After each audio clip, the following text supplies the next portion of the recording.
All right, guys, this is going to be just a review for some of you guys who haven't either finished this worksheet or handed in or whatever. It's in your OneDrive.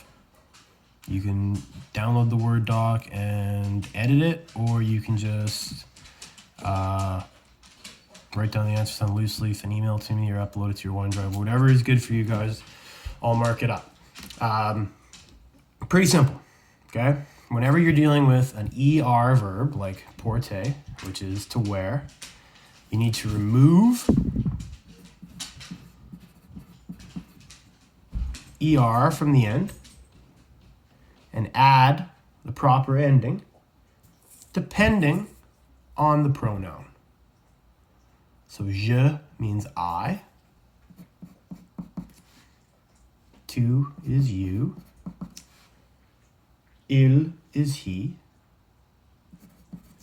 elle is she,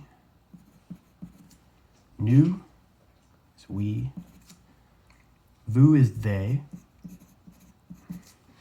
and then il and elle are groups. So a group of women or a group of men. And if you have a group of men and women, you would use il. But anytime you have more than one person, you're going to use this. So we'll just put group. Okay, so if I'm following that rule of removing the ER and adding this depending on the proper pronoun, I take porter, I remove the ER, and I add an E. Okay, for you, I remove the ER, I add ES. Port. Same thing. Il porte. Elle porte. Nous portons. Vous portez. And then for the groups, we're going to add an ENT ending, but it's not pronounced. It's il porte, so it sounds the same. All right. Once you have this filled in, you can continue through the rest of the worksheet.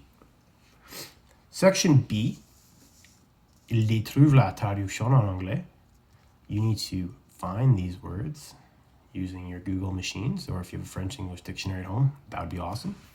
Use these, translate them. In jupe, what is in jupe? It's obviously going to be a piece of clothing. You need to tell me what it is. Write down the translation, okay? On the back is where you got to put it all together. So it's going to give you an English sentence with a pronoun like they, and then clothing like a shirt. So what I did when I taught you guys this in class is I said A plus B equals C. So this is section C. Section A plus section B is going to equal section C. And I'll show you how. So the first thing I would do, guys, is just draw a line right down the middle of your sentence before, after where. After where. Before the clothing and after where.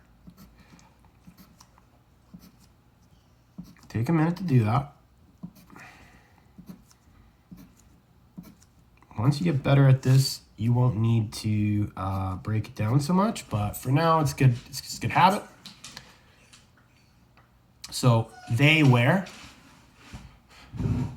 is A plus B is going to equal C. All right. So they wear girls version. If I flip it over to section A, I go to they wear girls. It's elle with an S at the end because it's plural. Porte, E-N-T. So elle, and we capitalize the start of a sentence. Porte, E-N-T. Elle porte, they wearing, right? They wear, done. Don't have to worry about it. B, I got to the section B. I flip it over. I go to section B. I'm going to find which one of these means shirt. Hint, hint, it's une chemise, a shirt. So I need to take that, une chemise, and add it to the back. Une chemise. Sorry, there you go. So they wear, A is elle porte. A shirt, section B is une chemise. Done. Add my period, and I have a great sentence. They wear a shirt is elle porte une chemise. Perfect. Please do that for every single one of these. A, B. Feel free to write that on your sheet. A plus B. Okay, A plus B equals C. Section D. All right, all I'm going to ask for you guys is to write 5 sentences about what you're wearing or somebody in your house is wearing, or, you know, whatever. You can make it up if you want, as long as you're using the proper French grammar. That's what really matters to me.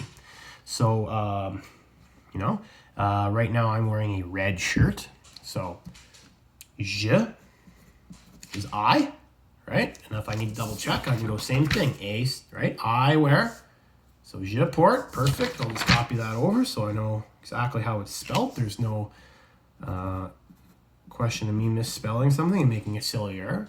Je porte. And then I said I'm wearing a red shirt. We've talked about how adding color descriptors at the start of the year. So in English, I would say red shirt. In French, it's I am wearing a shirt red. So it would just be the exact same. Je porte A plus B, so une chemise. And then just to take it the extra mile, rouge, right? Just to give myself a little bit more detail. Make sure I add that period to make it a complete sentence. All right. If you guys have any questions further than this, please rewatch the video a few times. Hopefully I've covered everything. If you have anything else, email me or do some Googling. There's tons of good videos. I'm going to try to have more links to other videos so you don't just have to listen to me explain worksheets. All right. So hopefully this will help you guys out. If you haven't finished this, do it. Send it to me and I'll mark it up. I'll give you feedback. We'll work together, make sure you get a good mark and you understand the content. Au revoir.